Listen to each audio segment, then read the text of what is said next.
How would you like to try JetBlue's new transatlantic service across the pond?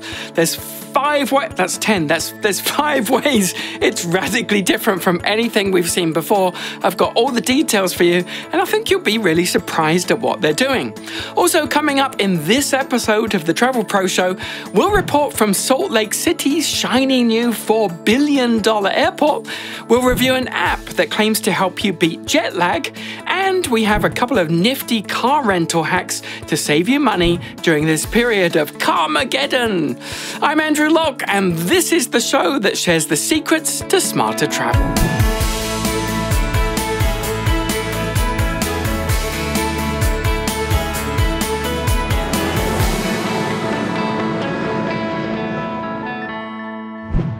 Hello and welcome to the show. Last week I talked about face masks and it prompted many of you to share some of the crazier, wacky ideas that you've seen. So I've combined your finds with ours and I put them into 4 categories. First up is I'm broke. This is where people who can't afford to buy masks come up with their own inventions, like the hollowed out water bottle, a bucket, a washing up sponge, napkin, diaper, plastic bag, and a whole selection of food including orange, coconut, lettuce leaves, and my personal favourite, a slice of bread. The next category is the attention seekers who seem to want people to talk about their mask, like this woman who was apparently inspired by Mick Jagger, Spider-Man who could only manage the mask and gloves, and whatever this thing is. Why, oh why would you put that on your face? Other than to get attention, of course. The next category is useless masks. These people think they're wearing a mask, but they might as well not be because it ain't protecting anything. The one that really made me cringe in this category was this one. It's touted as a brilliant invention because it has a flap on the front, but they seem to have completely missed the point that a face mask is supposed to be sealed, airtight, around your entire face. What were they thinking? Our last category are what I call creative masks. Now, I have to say, there's some really inventive people out there. Goodness knows how they think of these things.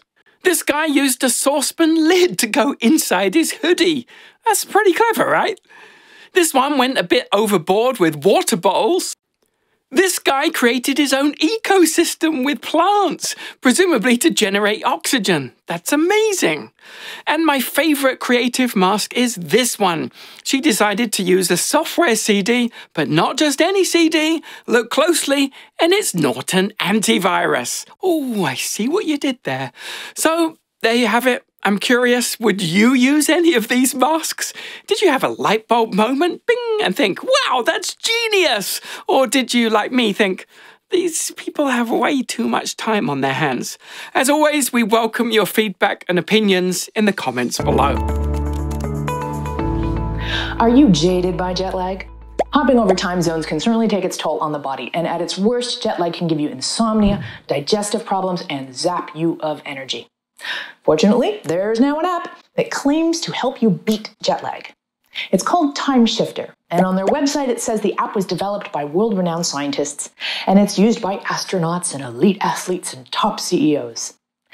Just an idea, but you might want to add frequent flyers to that list since they are by far the largest group that suffers from jet lag. So, how does it work? Well, it's available for both Apple and Android devices, and once you've installed it, you'll be invited to create an account. For each trip, you set up what the app calls a jet lag plan.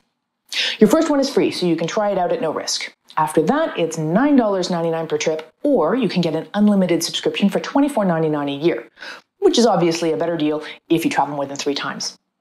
United Airlines is the official airline partner of the app, so Premier 1K members get to use it for free. After entering your flight details, the app does a few calculations and works its magic. And you're presented with a detailed daily calendar that tells you what you need to do at certain times of day.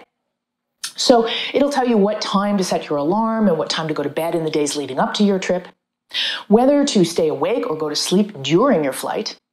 And after you've arrived at your destination, it'll tell you when you should and shouldn't be having coffee.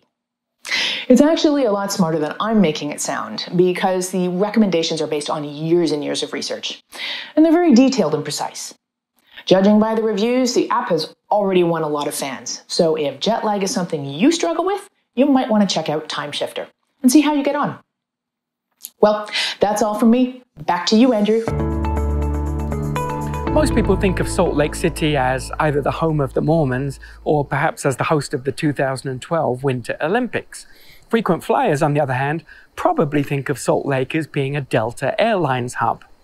Pre-COVID, about 23 million flyers came through the airport each year, either connecting or leaving on one of about 329 daily flights across 9 airlines. Now, personally, I've always enjoyed flying through Salt Lake. And so when they announced in 2015 that they were going to build an entirely new airport, literally right next to the original one, I couldn't help but think it seemed a bit unnecessary. I can think of about a dozen airports that do need demolishing, and Salt Lake certainly isn't one of them. But apparently they had a spare $4 billion lying around, no taxpayer dollars were needed, and so after 4 years of construction, the big unveil for Phase 1 is finally here. And I've got to say, it is really impressive. It's a beautiful airport.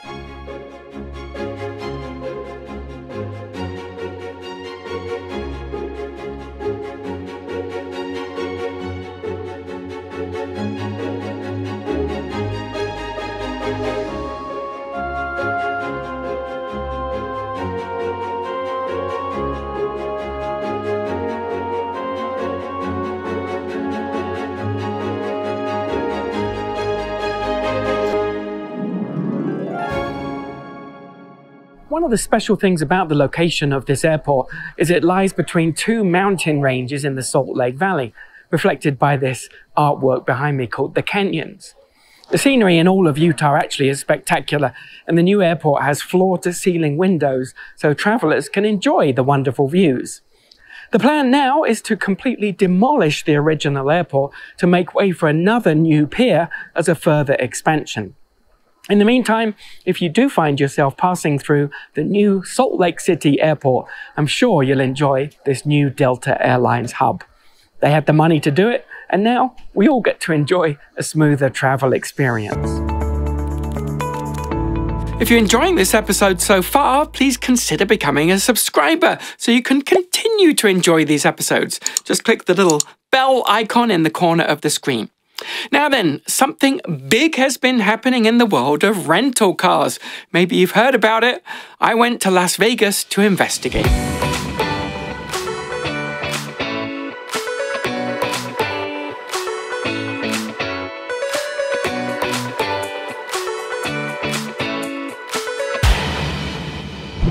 You might have heard about the worldwide shortage of cars that's happening. It's being called Carpocalypse or Carmageddon.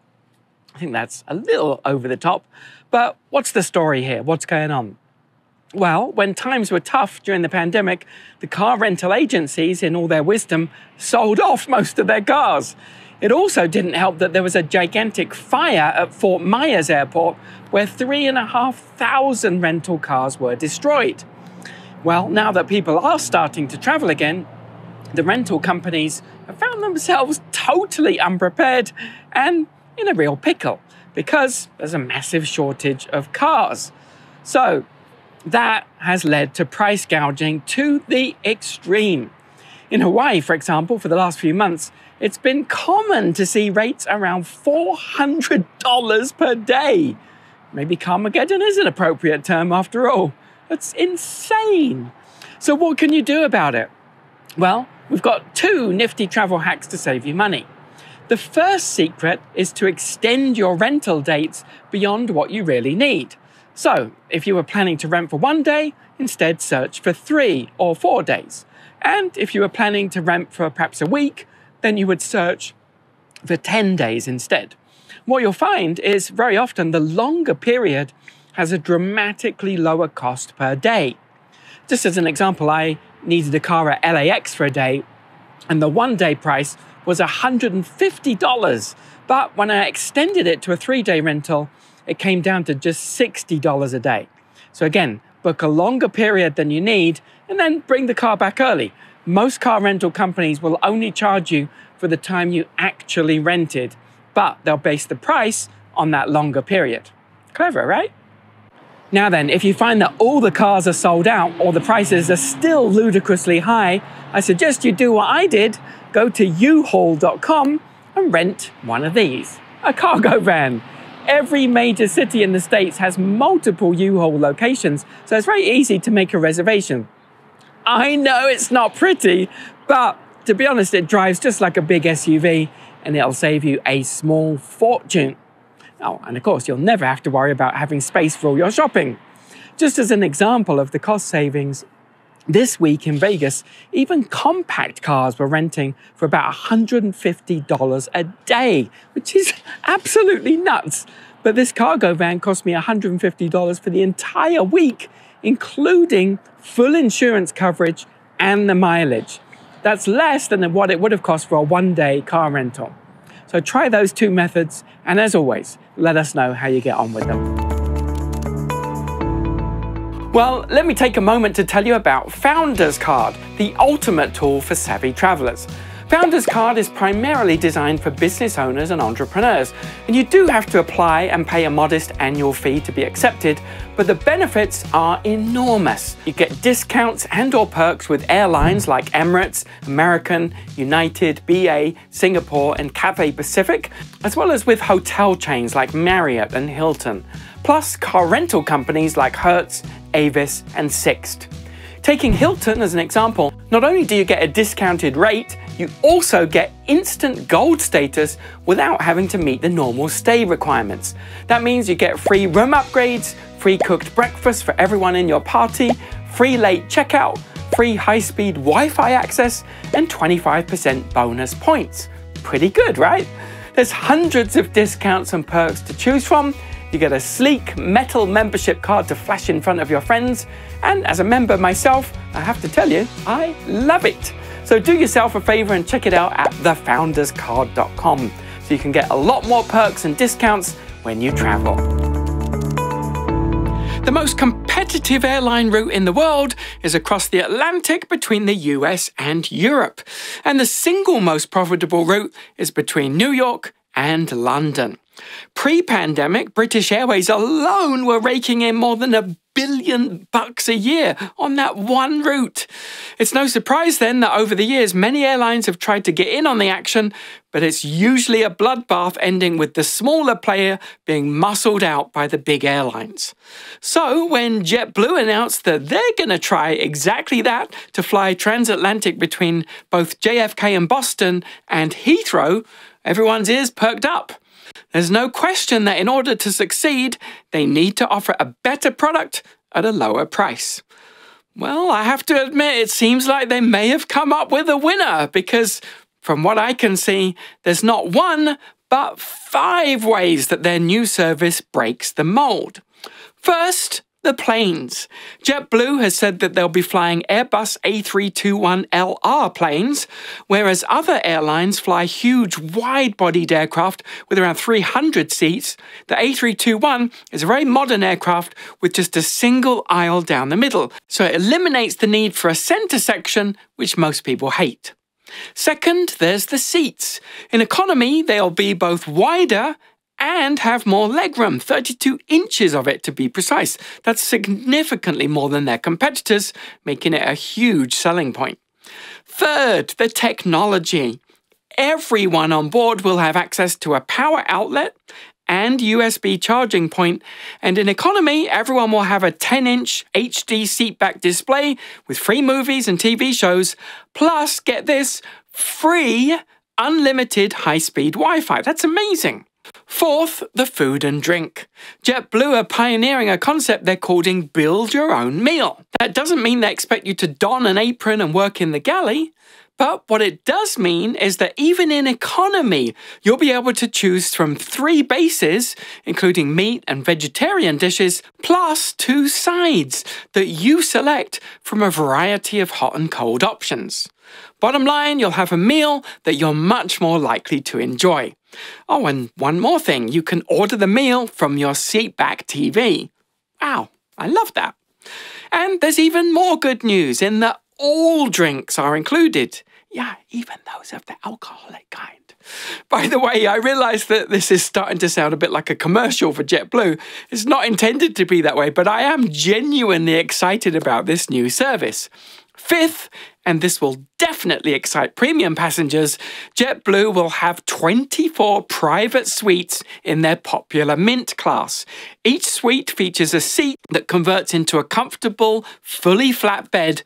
There's also a sliding door for privacy, and if that's not enough for you, the studio suites on row 1 will also have a sitting area and work table. It's also worth noting that both the bed and the TV will be the largest of any US carrier. Wow. There's lots of other nice touches too, like extra large overhead bins, LED mood lighting, and happy flight attendants. Wait, what? That can't be right. As you can tell, if JetBlue manages to deliver on all of that, it's very likely to shake things up in the transatlantic space, which, let's face it, that's good news for all travellers. It's obvious that JetBlue has put a lot of thought into all these innovations, and frankly, it's about time an airline truly put passengers first, right? What do you think about this transatlantic service? Would you switch from another airline to try it if the prices were comparable? What excites you more, the economy innovations that I mentioned or the spacious Mint suites? Ooh, I think I'm going to go that way. We'd love to hear your opinion and feedback. You can do that below in the comments section as usual. We also have some great travel-related resource for you to consider and check out for even more travel tips and inspiration. First up, check out the excellent YouTube channel, Living Bobby. Strange name, but great channel. With a focus on food and travel, Bobby's videos are really well thought out and they are equally well produced. I recently enjoyed his comparison of the world's cheapest versus the most expensive McDonald's. That was really interesting. On Instagram, check out @Travel&Leisure from the same people that produce the popular magazine. It's an endless stream of ideas and inspiration for your next trip with some great video content too. We'll put links to both of those resources below, so as usual, be sure to check them out. In a moment, we have another Lost in Translation sign for you, which you always seem to enjoy. But just before that, let me tell you that in the next episode, some great stuff coming up. I'll be shining a light on the plague of resort fees, something every travel pro despises. I'll also be checking out Dubai's answer to Disney's Epcot. It's called Global Village. And I'll share a super simple way to score an upgrade on your next flight that most travelers overlook. And now, as promised, here's another Lost in Translation sign from my travels. This one is from Japan, where a sign in the restroom says, "The heartwarming toilet may make you feel relieved, secure, and comfortable." I appreciate the sentiment, but something's definitely lost in translation there. Thanks for sharing this show with your travel buddies, and I invite you to check out this episode. It's one of our favorites about another TSA blunder. There's so many. This one will really make your jaw drop. It is crazy what happened.